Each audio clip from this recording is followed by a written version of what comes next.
ये राजनीतिक पार्टियों के लोग अपने अपने हिसाब से हर किसी की परिभाषा अपने हिसाब से निकालते हैं, तो उसमें हम जैसे धर्मगुरुओं को बोलने की आवश्यकता नहीं है। परंतु हमारे शास्त्र कहते हैं धर्मो रक्षति रक्षिता।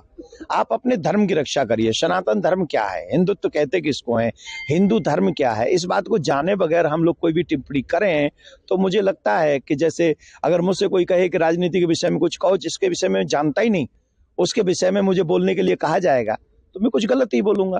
वैसे ही जो धर्म के विषय में कुछ जानते नहीं है, धर्म सबको समान दृष्टि से देखता है, इसमें संशय नहीं है।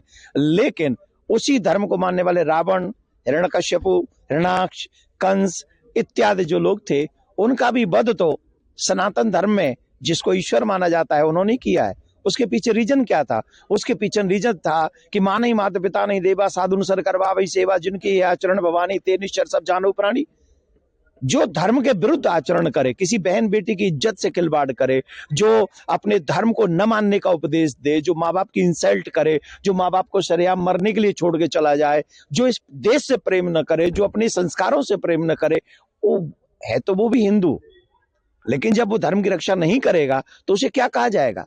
इसीलिए हमारे शास्त्र कहते हैं धर्मो रक्षते रक्षिता। जहां ग्रंथों की सुरक्षा जरूरी है, जहां गौ की सुरक्षा जरूरी है, जहां कन्या की सुरक्षा जरूरी है, जहां देश की सुरक्षा जरूरी है, वही सनातन है, वही हिंदू है और वही हिंदुत्व है। ये हिंदुत्व है। मैं राजनेताओं के विषय में बोलना नहीं चाहता, क्योंकि सब अपनी अपनी पार्टी के हिसाब से अपने अपने हिसाब से लोग अपने अपने धर्म का अनुकरण करते हैं या बात करते हैं।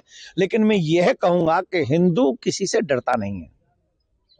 मेरे जब जब इस पृथ्वी पर यदा यदा धर्मस्य ग्लानिर्भवति भारत अभ्युत्थानम अधर्मस्य त्रिदात्मानं सृजाम्यहम्, हम सबको चाहिए कि हम अपने धर्म की रक्षा करें।